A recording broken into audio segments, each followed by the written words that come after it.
انتہائی واجب القدر حضرات سامعین کرام،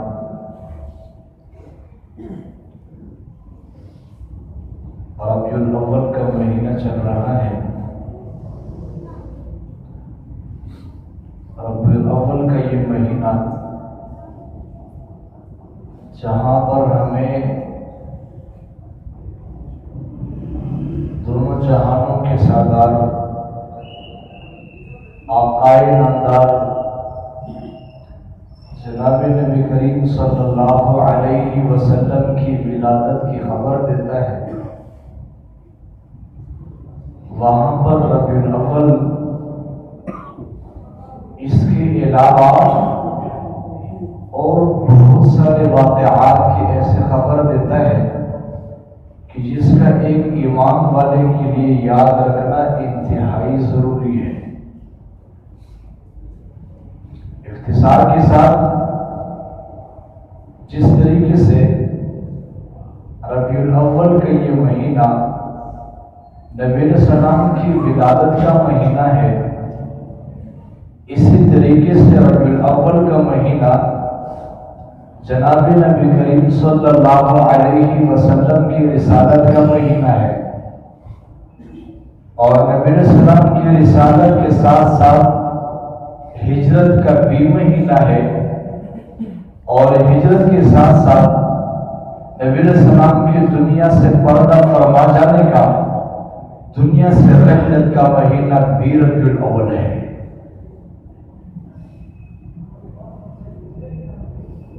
آج کی اس جمعہ میں آپ لوگوں کے سامنے انتہائی اختصار کے ساتھ جناب نبی کریم صلی اللہ علیہ وسلم کی سیرت طیبہ، ولادت سے رسالت تک، رسالت سے ہجرت تک، اور ہجرت سے رحلت تک رکھوں گا۔ اللہ تبارک و تعالی میرے لیے سمجھانے میں آسانی فرما دے، اور آپ لوگوں کے لیے اللہ پاک سمجھنے میں آسانی فرما دے۔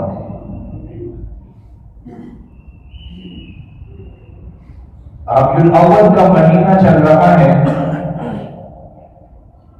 سوموار کا دن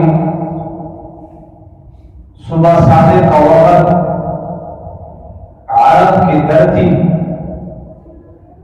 مکہ المکرمہ جیسا مقدس شہر، عبد المطلب کی حویلی،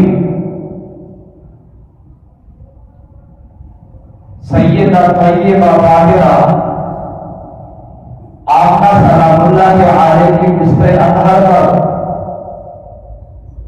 جناب سیدنا عبداللہ کے فرزند ارجمند محمد رسول اللہ صلی اللہ علیہ وسلم کی ولادت بسعادت ہوئی۔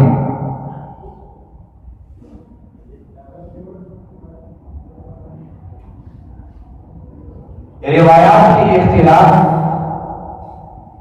کی بنا پر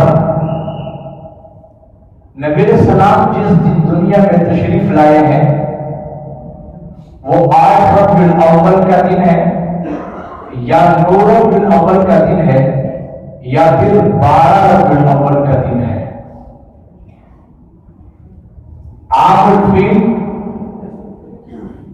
فیل کے واقعے سے 50 دن بعد یا 25 دن بعد نبی علیہ السلام کی ولادت بسعادت ہوئی۔ نبی علیہ السلام کی ولادت کے 7 روز جناب عبد المطلب نے نبی کریم صلی اللہ علیہ وسلم کو خانہ کعبہ میں لے جا کر کے محمد کا نام رکھا۔ اسی دن عقیقہ ہوا، اور اسی دن سیدہ آمنہ سلام اللہ علیہا نے ان کا نام احمد رکھا۔ اس کے بعد حلیمہ دائی آئی اور وہ نبی علیہ السلام کو لے کر کے چلی گئی۔ 2 سال کے بعد واپس آئی اپنے والدہ ماجدہ کو زیارت کرائی اور ساتھ واپس لے کر کے چلی گئی. 2 سال یہ 4 سال مزید اپنے پاس رکھا ہے. 6 سال کی عمر تک نبی علیہ السلام حلیمہ دایا نہا رہے. اس کے بعد نبی علیہ السلام کی ولادت کے 6 سال نبی علیہ السلام کی والدہ ماجدہ سیدہ آمنہ ابوا کے مقام پر ان کا سایہ جناب نبی کریم صلی اللہ علیہ وسلم کے سر سے اٹھ گیا. ولادت کے 8ویں سال عبد المطلب کا سایہ سر سے اٹھ گیا. ولادت کے 12ویں سال جناب نبی کریم صلی اللہ علیہ وسلم نے شام قافلے کے ساتھ تجارتی کا سفر کیا ہے. اور ولادت کے 15 سال میں نبی کریم صلی اللہ علیہ وسلم نے جنگ فجار میں شرکت فرما کر کے اس معاہدے کے اندر شرکت فرمائی جس کی بنیاد حلف فضول بنی. اور پھر 25 سال کی عمر میں نبی علیہ السلام نے پھر سے تجارت کے لیے شام کا سفر فرمایا. 1 سال باہر ہے اور پھر جو ہے نا 26ویں سال ولادت کے نبی علیہ السلام واپس تشریف لائے اور ولادت کے 26ویں سال نبی علیہ السلام کا نکاح خدیجہ الکبریٰ رضی اللہ تعالی عنہا کے ساتھ ہوا. 28ویں سال میں اللہ تعالی نے نبی کریم صلی اللہ علیہ وسلم کو ایک بیٹا عطا فرمایا جس کا نام قاسم ہے. اسی کی نسبت سے نبی علیہ السلام نے اپنی کنیت ابو القاسم رکھی. اور ولادت کی 30ویں سال اللہ تعالی نے نبی کریم صلی اللہ علیہ وسلم کو زینت رضی اللہ تعالی عنہ بیٹی عطا فرمائی. اور ولادت کے 33ویں سال اللہ تعالی نے دوسری بیٹی عطا فرمائی رقیہ. اور ولادت کے 34ویں سال اللہ پاک نے ایک تیسری بیٹی عطا فرمائی ام کلثوم. ولادت کے 35ویں سال نبی کریم صلی اللہ علیہ وسلم نے خانہ کعبہ کی تعمیر کی طرف توجہ فرمائی اور حضرت اسود کو وہاں پر نصب کرنے کا فیصلہ فرمایا. اسی سال اللہ تبارک و تعالی نے نبی کریم صلی اللہ علیہ وسلم کو ایک چوتھی بیٹی فاطمہ الزہرا رضی اللہ تعالی عنہا سے نوازا. نبی علیہ السلام کی ولادت کے 37ویں سال نبی علیہ السلام نے غار حرا میں جانا شروع کر دیا اللہ تبارک و تعالی کی عبادت کے حوالے سے. 37ویں سال سے 40ویں سال تک متواتر نبی علیہ السلام جاتے رہے. اور 40 سال کی عمر میں ربیع الاول کے مہینہ میں اللہ تبارک و تعالی نے دونوں جہانوں کے سردار آقائے نامدار محمد رسول اللہ صلی اللہ علیہ وسلم کے سر پر نبوت کا تاج سجایا. اور پھر اسی سال رمضان مبارک میں شب جمعہ لیلۃ القدر کی رات آغاز نزول قرآن ہوا. فجر اور شام کی 2 نمازیں فرض ہوئی اور نبی علیہ السلام نے دعوت و تبلیغ کا کام چپ چپ کے شروع فرمایا. نبوت کی 30 سال اللہ کے پیارے محبوب صلی اللہ علیہ وسلم نے کولے عام دعوت و تبلیغ کا کام شروع فرمایا.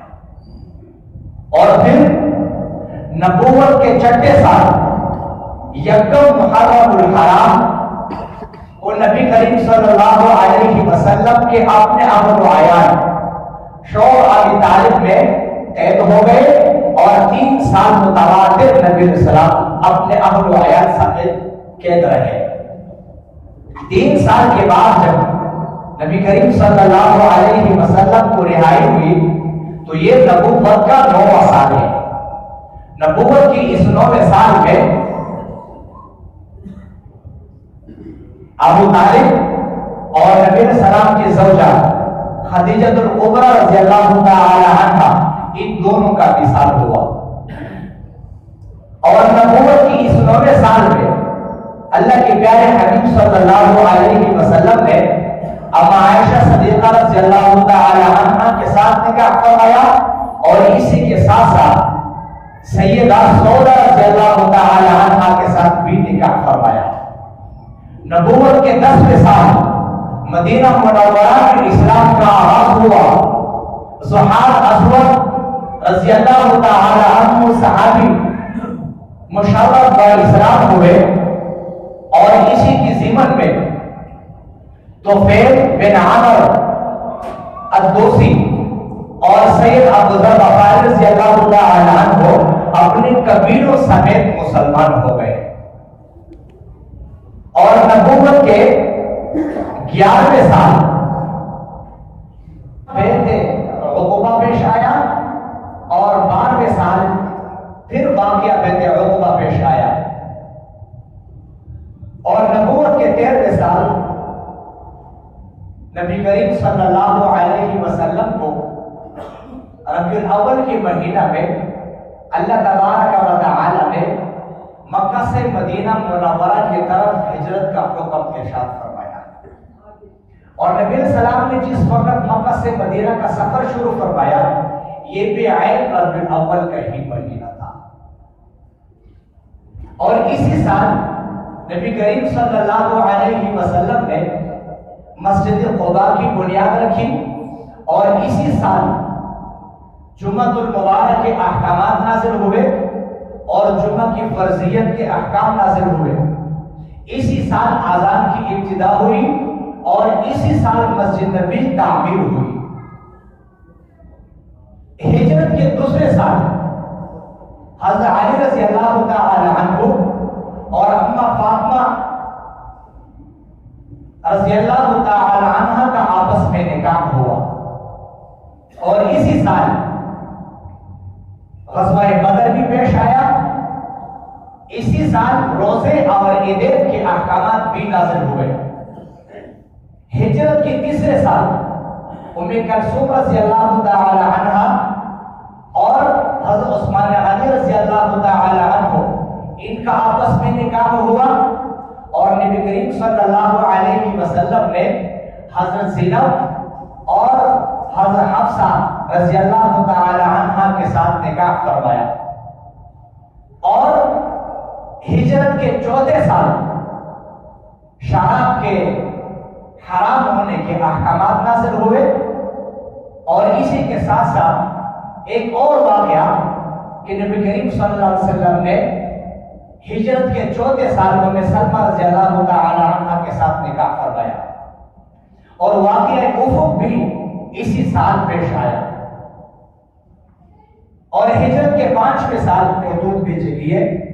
ہجرت کے 8ویں سال میں آپ صلی اللہ علیہ وسلم کو اللہ تبارک و تعالی نے ابراہیم رضی اللہ تعالی عنہ صاحبزادہ عطا فرمایا، اور اسی سال مکہ فتح ہوا، اور اسی سال 2 غزوات ہوئے، غزوہ حنین اور غزوہ طائف۔ ہجرت کے 9ویں سال غزوہ تبوک کا واقعہ پیش ہوا۔ اسی سال حضرت ام سلمہ رضی اللہ تعالی عنہ کا انتقال ہوا، اور اسی سال حضرت سیدنا صدیق اکبر رضی اللہ تعالی عنہ کو حج کا امیر مقرر فرمائے گئے۔ ہجرت کے 10ویں سال جناب نبی کریم صلی اللہ علیہ وسلم نے حجۃ الوداع فرمایا، اور حجۃ الوداع کے بعد 11ویں سال کے اوائل میں آپ صلی اللہ علیہ وسلم کو مرض الوفات لاحق ہوئی، اور اور پھر آپ صلی اللہ علیہ وسلم نے جیش اسامہ روانہ فرمایا، اور وفات سے 4 دن قبل آپ نے حضرت سیدنا صدیق اکبر رضی اللہ تعالی عنہ کو اپنے پاس بلا کر کے اور پھر آپ صلی اللہ علیہ وسلم نے صدیق اکبر کو آنے والے انسانیت کا ہمیشہ کے لیے امام متعین فرمایا۔ مشہور قول کے مطابق سوموار کے دن 12 ربیع الاول کو یہ آفتاب نبوت اپنے خالق حقیقی سے جا ملے، انا للہ و انا الیہ راجعون۔ یہ ہے نبی کریم صلی اللہ علیہ وسلم کی سیرت کا انتہائی اختصار کے ساتھ احاطہ کہ نبی علیہ السلام کے ولادت سے رسالت تک کیا کیا واقعات پیش آئے، اور پھر رسالت سے ہجرت تک کیا کیا واقعات پیش آئے، اور ہجرت سے پھر رحلت تک کیا کیا واقعات پیش آئے۔ دلی دعا ہے کہ اللہ تبارک و تعالی ہم سب کو نبی علیہ السلام کے نقش قدم پر چلنے کی توفیق نصیب فرمائے۔ وآخر دعوانا الحمدللہ رب العالمین۔